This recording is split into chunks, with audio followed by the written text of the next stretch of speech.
사도신경으로 우리의 신앙을 고백하며 새벽 예배 하나님께 올려드리도록 하겠습니다.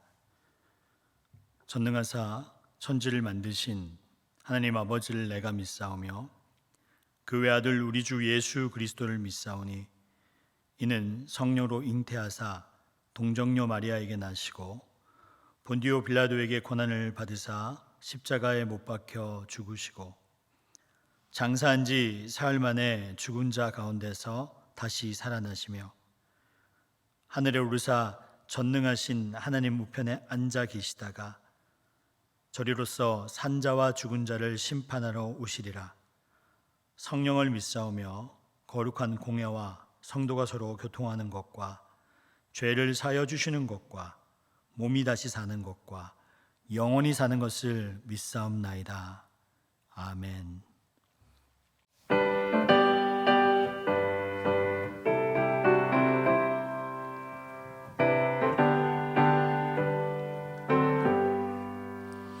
주의 음성을 내가 들으니 사랑한단 말이세. 믿는 마음으로 주께 가오니 나를 영접하소서.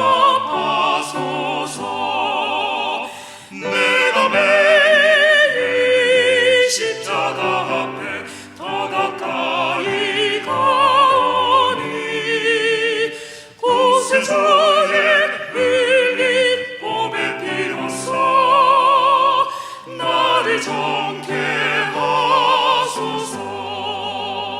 주여 넓으신 은혜 베푸사 나를 사다 주시고 나의 품은 뜻 주의 뜻같이 되게 하여 주소서.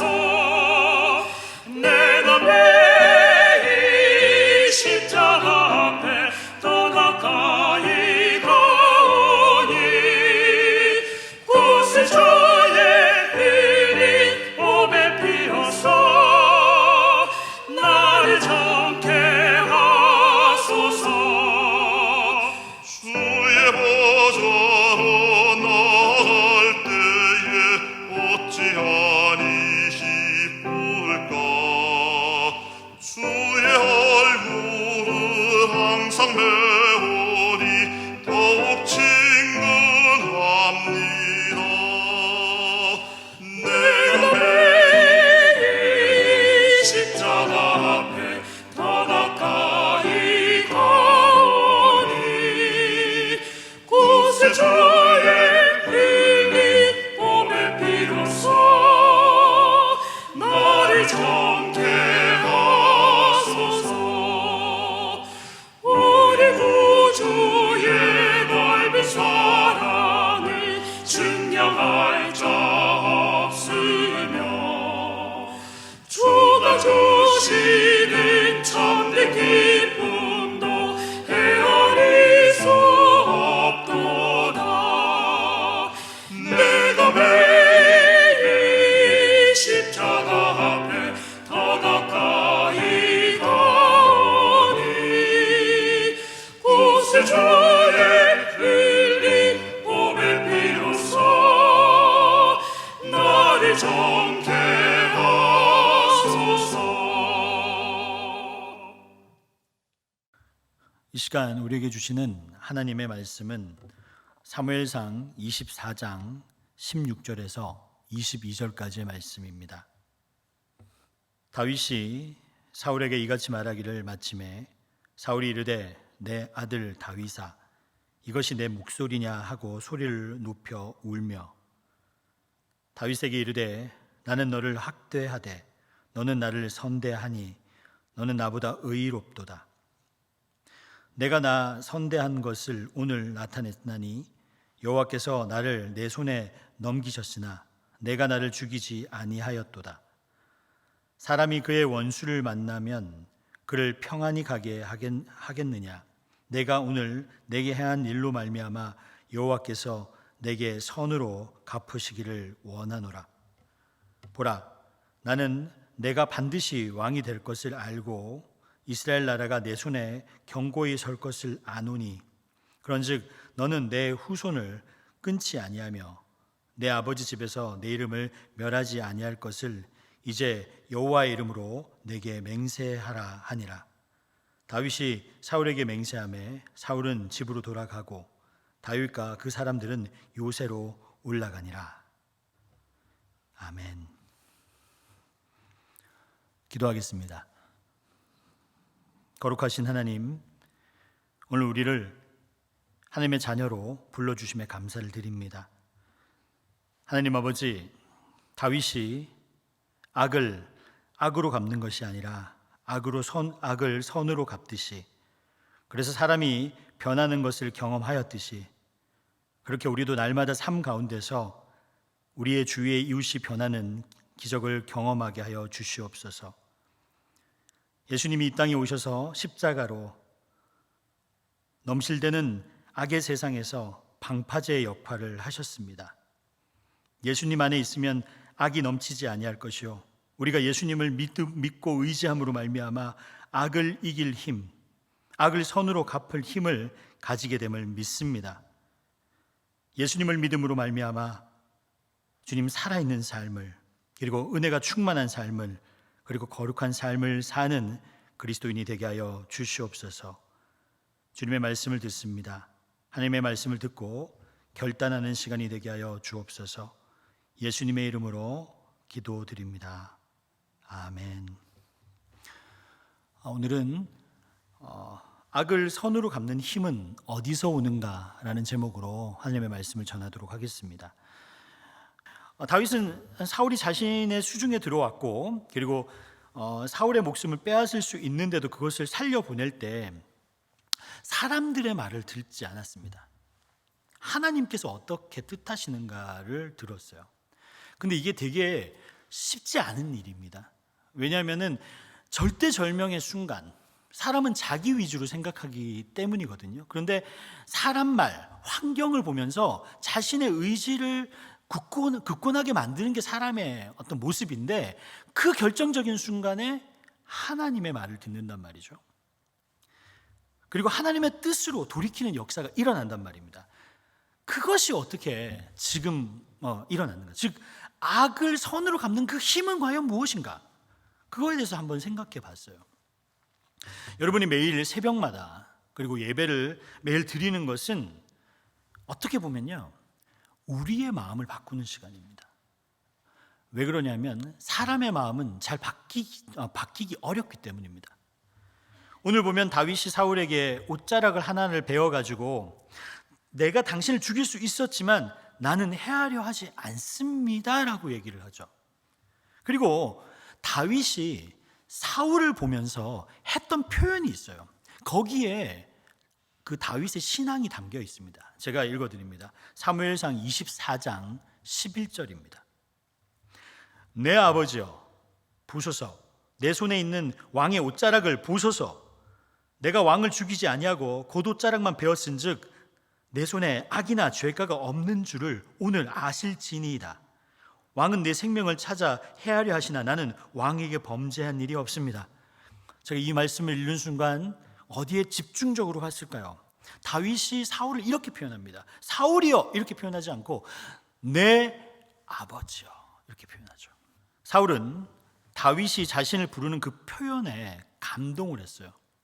어떻게 나에 대해서 저렇게 표현할 수 있는가? 그리고 사울이 다윗의 이야기를 마친 후에 사울은 다윗에게 이렇게 표현합니다. 사무엘상 24장 16절입니다. 다윗이 사울에게 이같이 말하기를 마침에 사울이 이르되 내 아들 다윗아 이것이 내 목소리냐 하고 소리를 높이며 울며. 그렇죠. 다윗이 그 동굴 앞에서 세게 크게 얘기하지는 않은 것 같아요. 하지만 그 이야기가 들렸고, 그리고 사울은 내 아들 다윗아 이게 내 목소리냐 이렇게 얘기를 하는 거예요. 사무엘상을 이렇게 쫙 보면 사울이 다윗을 일컬어서 대부분 어떻게 얘기하냐면 내 아들 다윗아 이렇게 얘기하지 아니하고 이새의 아들이라고 얘기합니다. 이름을 부르지 않아요. 이새의 아들 다윗아라고도 쓰지 않습니다.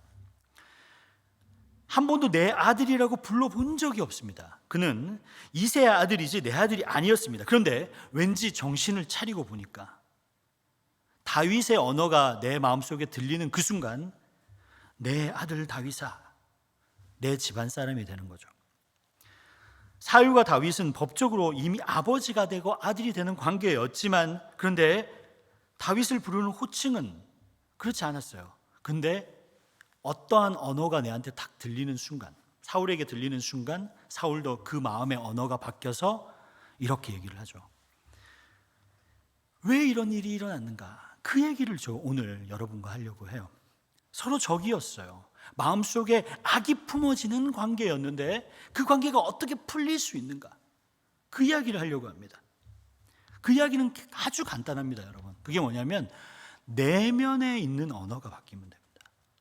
내면에 있는 언어가 바뀌면 기적이 일어나요. 변화가 일어납니다. 여러분, 언어라는 것은 세 가지가 있어요. 그게 뭐냐면 입에서 나오는 언어, 즉 그냥 생각이 없이 함부로 내 삶에서 내뱉는 언어가 있어요. 그것이 첫 번째고, 두 번째는 말을 좀 가슴에 담았다가 그리고 나서 이야기하는 언어가 있습니다.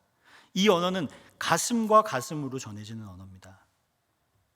그리고 오늘 이야기하는 언어는 세 번째 언어입니다. 그것이 뭐냐면 우리가 말씀을 깊이 묵상하고 새벽마다 하나님께 나아가면 생기는 그 언어가 있습니다. 그게 뭐냐면 영혼을 담은 언어입니다. 우리의 말을 영혼에 담아서 하는 언어, 그겁니다. 즉 말을 영혼에서 영혼으로 옮길 때 영혼이 변화되는 겁니다. 그래서 영혼이 움직이기 시작하는 겁니다. 여러분, 하나님의 말씀은 영이죠. 그죠? 하나님의 말씀은 살아있고 운동력이 있어서 좌우의 날선 어떤 검보다도 예리합니다. 우리의 영과 홍과 골수 및 관절을 찔러 쪼개기까지 한다고 합니다. 그래서 하나님의 말씀 자체가 영이죠. 영입니다. 그래서 우리가 말씀을 먹는다, 말씀을 암송한다, 말씀을 담는다, 말씀을 깊이 묵상한다 라고 얘기할 때 우리의 영을, 우리가 쓰는 그 말을 우리의 영에 담는 겁니다. 그리고 그것이 기도라는 거예요. 하나님의 말씀이 나에게 와서 내 영혼을 움직이지 않으면 여러분, 그리스도인이 이야기하는 말이나 세상 사람이 이야기하는 말이나 별 차이가 없습니다. 그러나 하나님의 말씀이 내 영혼을 움직여서 내 영혼에서 나가는 언어는 능력이 있습니다. 힘이 있습니다. 그래서 우리가 기도하는 까닭, 그리고 말씀을 깊이 묵상하는 까닭, 그리고 하나님의 말씀, 하나님의 살아있는 말씀이 내 영혼을 송두리째 바꾸어 나갈 때 나오는 언어는 다른 언어입니다. 그래서 말씀이 우리 안에 깊이 영혼을 터치하게 되면 그 입에서 나오는 언어는 달라요. 내 마음속에 하나님의 영으로 가득 찼고 그리고 거기서 던지는 말은 힘이 있습니다. 왜? 내가 하는 것이 아니라 내 마음속에 있는 하나님께서 그 말을 던지게 만들거든요. 성도 여러분, 사람의 말이 영혼을 울리면 그 영혼이 반드시 반응할 겁니다. 저는 여러분의 말이 하나님 안에 있어서 그 말씀, 그 여러분의 말을 통해서 사람을 울리고 그 영혼을 변화시킬 수 있는 능력의 사람이 되기를 주님의 이름으로 축원드립니다. 많은 사람들이 물어요. 하나님의 뜻은 어디 있는 겁니까? 그리고 이야기를 하면서 그 하나님의 뜻 안에 거하고 싶습니다, 이런 얘기 많이 하거든요. 근데 그거 그렇게 어려운 거 아니에요. 데살로니가전서 5장 16절에서 18절을 제가 읽어드립니다. 여러분 너무 잘 아시는 말씀이죠. 항상 기뻐하라, 쉬지 말고 기도하라, 범사에 감사하라. 이것이 그리스도 예수 안에서 너희를 향한 하나님의 뜻이니라. 할렐루야. 하나님의 뜻이 궁금하다라고 하면 내 영혼을 보시면 됩니다. 내가 진짜 항상 기뻐하는가? 내 안에 기쁨이 없으면 여러분 하나님의 뜻을 벗어나고 있는 겁니다. 항상 기도하라고 했는데 어떻게 항상 기도를 해요? 그죠?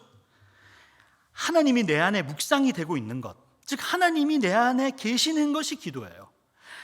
하나님에게 우리가 접속되어 있는 것이 기도입니다. 그러니까 그렇게 되어 있으면 무슨 일을 해도 여러분 기도적인 상태에 있거든요. 일하고 행동하는 것도 기도하는 마음으로 이렇게 하는 겁니다.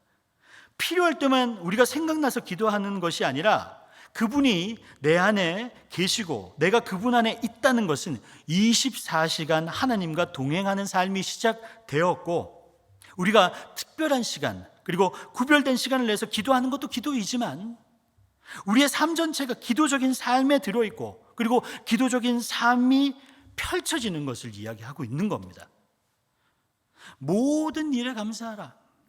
그래서 그리스도인은요, 상황과 조건에 관계없이 뭐부터 나와야 되냐면 감사합니다부터 나와야 돼요. 이러이러하니까 감사합니다가 아니라 어떤 상황이 펼쳐졌어요. 너무 두려운 상황이고 힘든 상황이고 그리고 좋은 상황이고 이럴 때마다 그 상황이 펼쳐지면 감사합니다. 감사합니다. 심지어 어떤 사람이 나에게 와서 나에 대해서 안 좋은 이야기를 할지라도 감사합니다. 그 정도만 나를 비판해 줘서 감사하다. 이렇게 감사가 계속해서 나오면 하나님의 뜻을 벗어난 것이 아니다.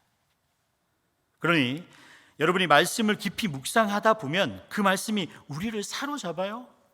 그리고 그 말씀대로 생각하는 훈련이 생기고, 그리고 그 말씀이 우리의 사고의 회로를 만들어서 그 말씀이 우리의 삶 전체의 방향을 결정하게 될 때 그 입에서 나오는 말은 사람을 변화시키는 말이 됩니다. 영혼의 목소리, 영혼을 터치한다는 것은 놀라운 일입니다. 우리는 그 세 번째 언어를 배워야 됩니다. 어떻게요? 매일마다 여러분 새벽 기도에 나와서 예배를 드리고 그리고 말씀을 깊이 묵상하고 그렇게 하다 보면은 여러분의 언어는 달라집니다. 사람을 변화시키는 언어가 됩니다. 하나님께서 어떻게 뜻하시는지를 아는 언어가 됩니다. 그 언어로 자녀를 키우면 자녀가 변화되는 것이고 그 언어로 세상에 나가면 세상이 변화되는 것입니다. 다윗처럼 악을 선으로 갚아내십시오. 그리고 하나님의 뜻 안에 거하십시오. 그리고 새벽 예배를 통해서 그리고 말씀 묵상을 통해서 말을 영혼에 담는 훈련을 하십시오. 이것이 우리의 믿음이에요. 악을 악으로 갚으면 여러분 악에게 진 것입니다. 어떤 전술을 써서 내가 저 사람 이겨보겠다 싶어서 이기는 것은 악에게 진 것입니다. 그리고 선을 행할 때 우리 명심해야 될 것이 있어요. 하나님의 일을 할 때 명심해야 될 것이 있는데 그게 뭐냐면 낙심하면 안 됩니다. 그래서요, 그리스도인이 된다는 건 어려운 거예요. 그리스도인이 된다는 것은 도덕적인 차원을 뛰어넘는 겁니다. 즉 그리스도인이라고 하면 도덕적인 사람이 아니에요. 도덕적인 차원을 뛰어넘는 사람이 바로 그리스도인입니다. 우리가 새벽마다 하나님의 말씀을 먹고 묵상하는 것은 우리의 영혼이 하나님께 터치가 되어서 하나님께서 원하시는 언어를 전달하게 해달라고 하는 몸부림이요 그리고 기도의 시간입니다. 기도란 하나님께 올리는 말이죠. 하나님께서 우리에게 주신 말씀을 받고 우리가 말씀으로 기도할 때 하나님과 영적인 교류가 시작되는 시간입니다. 그럴 때 우리의 언어가 변합니다. 달라집니다. 그래서 사람의 생각을 움직이는 언어를 넘어서서 한 사람의 영혼을 바꾸는 삶의 언어가 시작된다는 것을 여러분 믿으십시오. 그러니 우리는 기도해야 합니다. 여러분이 그렇게 기도하는 이 시간, 바로 이 시간이 바로 너무나 소중합니다. 왜? 우리는 이후의 일을 모릅니다. 그러니 기도해야 될 때 너무나 바쁘지만 기도하고 어떠한 상황 속에서도 기도함으로 말미암아 하나님을 사랑하고 이웃을 사랑하는 온전한 사명을 행할 수 있는 여러분이 되시기를 주님의 이름으로 축원드립니다. 우리 함께 주님께서 가르쳐준 기도로 오늘 예배를 마치도록 하겠습니다. 하늘에 계신 우리 아버지여, 이름이 거룩히 여김을 받으시오며 나라가 임하시오며 뜻이 하늘에서 이루어진 것 같이 땅에서도 이루어지이다. 오늘 우리에게 용할 양식을 주시옵고 우리가 우리에게 죄진 자를 사하여 준 것 같이 우리 죄를 사하여 주시옵고 우리를 시험에 들게 하지 마시옵고 다만 악에서 구하시옵소서. 나라와 권세와 영광이 아버지께 영원히 있사옵나이다. 아멘.